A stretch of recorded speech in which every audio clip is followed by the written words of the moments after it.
try to hurrah, hurrah. The Doctor and his companions arrive in what they think is a jungle, and I hope for their sake that's not the Blue Peter elephant.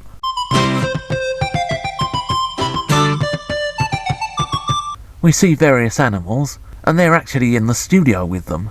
It isn't long before it's revealed they're actually on a Titanic spacecraft, which is taking the entire human race away from the doomed Earth to find a new home on the planet Refusis. Also on board the spacecraft are a race of aliens called monoids. Apparently they model their hair on the Beatles. He's a real nowhere man. These are refugees from their own doomed planet who've accompanied the human beings and act as a kind of slave class.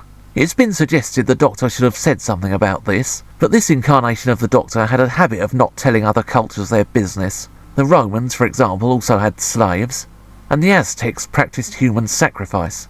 Unfortunately, one of the TARDIS crew, Dodo, has a cold, causing an outbreak of illness among the humans and the monoids alike, because to them this is a virus that must have been stamped out millions of years ago, and they have no way of defending themselves against it. The Doctor manages to find a cure, and the TARDIS crew are on their way.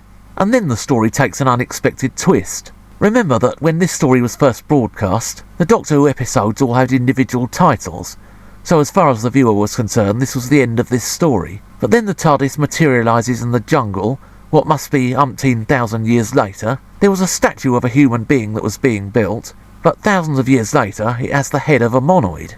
Perhaps the first two episodes of this story, which are actually pretty good, would have worked better as an episode of The Twilight Zone, ending with an unexpected twist. But this story has to go on for another 2 episodes, and it's here that it really falls apart at the seams, because the monoids have now taken control, and what followed should have been the Doctor negotiating between both of the species. Instead it just descends into goody humans versus nasty aliens. The monoids look interesting and unusual, yes, but they don't really work.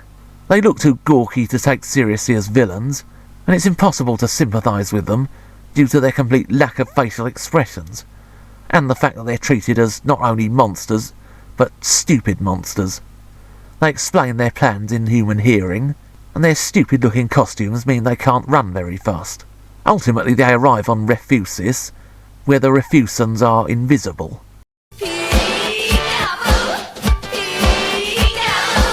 Eventually the monoids realise their place. And what exactly is the moral of this story? Don't trust other races. If you give the workers a voice, they'll take over. This may not have been the intention. It could have just been lazy writing. But it's a disappointing ending for a story which started out with so much promise and could have been so much better. Making all his nowhere plans for nobody.